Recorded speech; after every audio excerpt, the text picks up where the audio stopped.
Born Mohandas Karamchand Gandhi, the man who came to be known as the Great Soul or Mahatma Gandhiji, was an exemplary spiritual practitioner and visionary leader of India. Born in 1869, this passionate servant of humanity first became a lawyer. However, he felt a different calling from within as he discovered a fervent wish to improve the lives of all people. The beloved Mahatma Gandhiji sometimes spoke about desired changes in government. However, he would meditate and fast to encourage a non-violent and beneficial outcome. He thus became an example of peaceful change for an entire country. In his book, All Men Are Brothers, Mahatma Gandhiji humbly reflects on his own life and inner realizations as a way to illustrate the unity of our global spiritual family. In one passage, he describes faith as a divine principle within us all, regardless of religion. It is faith that steers us through stormy seas, faith that moves mountains, and faith that jumps across the ocean.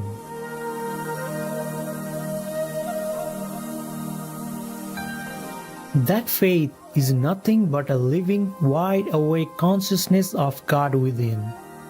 He who has achieved that faith wants nothing. Bodily diseased, he is spiritually healthy. Physically poor, he rolls in spiritual riches. Now we would like to share with you Mahatma Gandhi's eloquent thoughts from the book All Men Are Brothers. Chapter 4 Ahimsa or the Way of Non-Violence. In the application of Satyagraha, a policy of passive political resistance, I discovered in the earliest stages that pursuit of truth did not admit of violence being inflicted on one's opponent, but that he must be weaned from error by patience and sympathy. For what appears to be truth to the one may appear to be error to another, and patience means self-suffering. So the doctrine came to mean vindication of truth, not by infliction of suffering on the opponent, but on oneself. In this age of wonders, no one will say that a thing or idea is worthless because it is new. To say it is impossible because it is difficult is again not in consonance with the spirit of the age. Things undreamt of are daily being seen.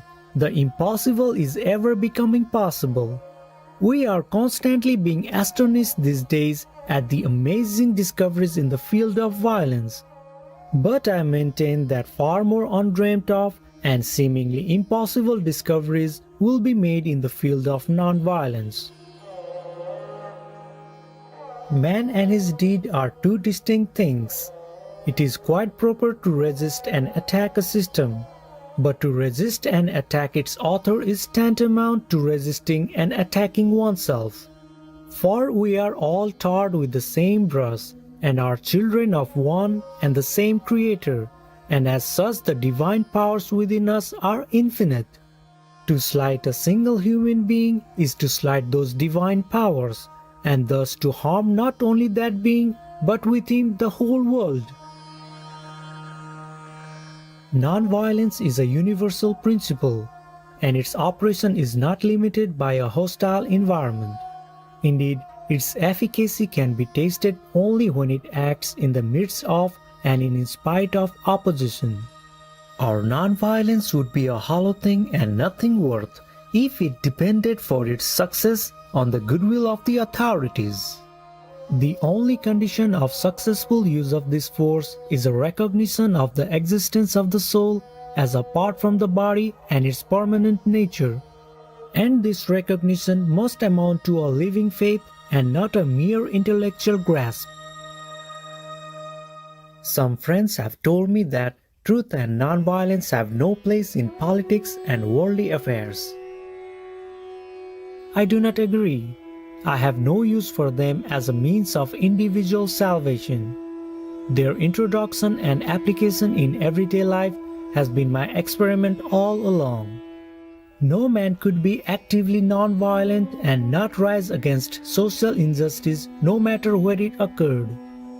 Passive resistance is a method of securing rights by personal suffering. It is the reverse of resistance by arms.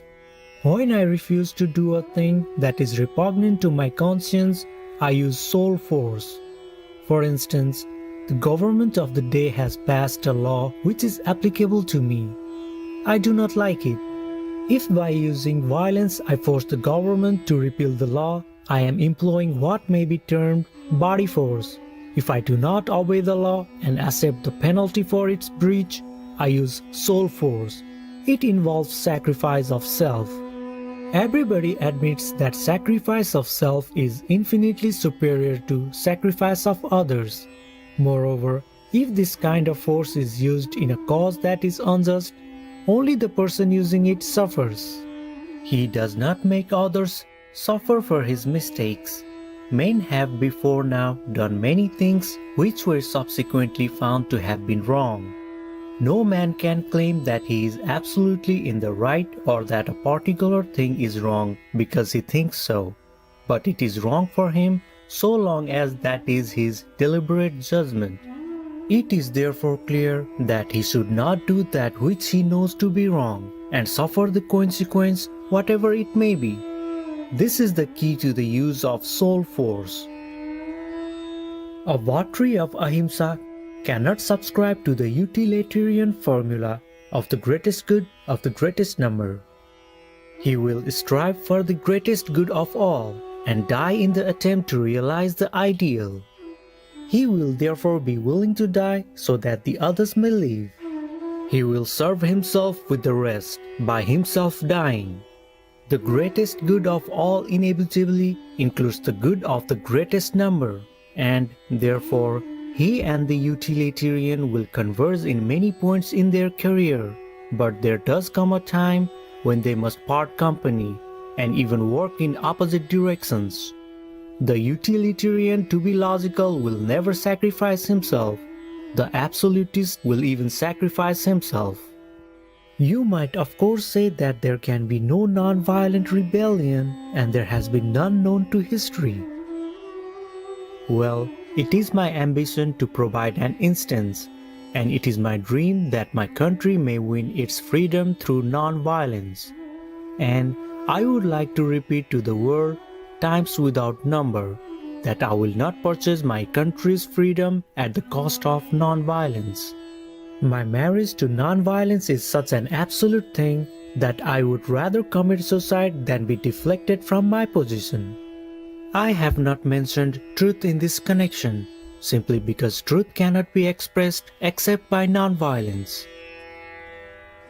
The accumulated experience of the past 30 years, the first 8 of which were in South Africa, fills me with the greatest hope that in the adoption of non-violence lies the future of India and the world. It is the most harmless and yet equally effective way of dealing with the political and economic wrongs of the downtrodden portion of humanity. I have known from early youth that non-violence is not a cloistered virtue to be practiced by the individual for peace and final salvation, but it is a rule of conduct for society if it is to live consistently with human dignity and make progress towards the attainment of peace, for which it has been yearning for ages past.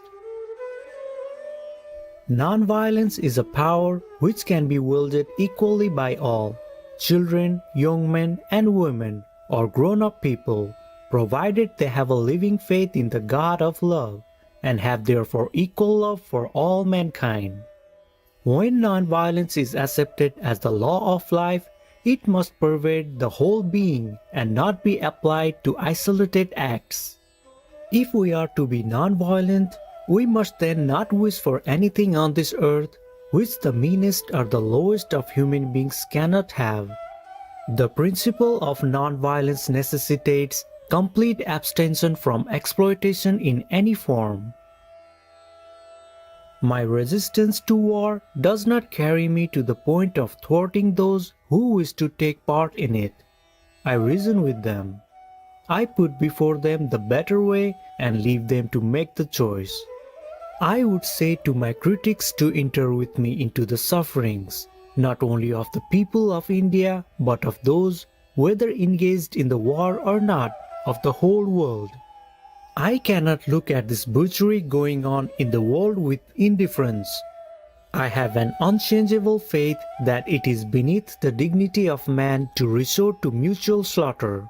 I have no doubt that there is a way out.